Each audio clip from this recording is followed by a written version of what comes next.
Praise the lord. నేటి వాగ్దానము. నీ హృదయములో నుండి జీవధారలు బయలుదేరును.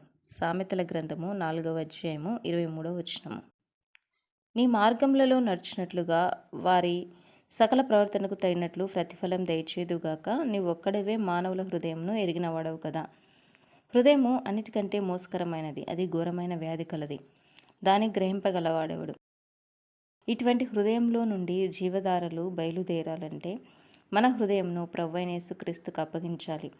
ఎందుకంటే నా కుమారుడా, నీ హృదయం నాకిమ్ము అని ప్రభువు అడుగుచున్నాడు. మన హృదయంను బాగు చేసేది ప్రభు కనుక మన హృదయంలో ఆయనకు మొదటి స్థానం ఇవ్వాలి. ఆయన మనకు బోధించినట్లు నడుచుకోవాలి. అప్పుడు మన హృదయంలో నుండి అనేకులను ప్రభు వైపు నడిపించే విధంగా జీవధారలు బయలుదేరుతాయి. కనుక అన్నిటికంటే హృదయమును భద్రంగా కాపాడుకోవాలి. నీ ఎదుట నేను పాపం చేయకుండానట్లు నా హృదయంలో నీ వాక్యమును ఉంచుకుని ఉన్నాను. ఆమేన్.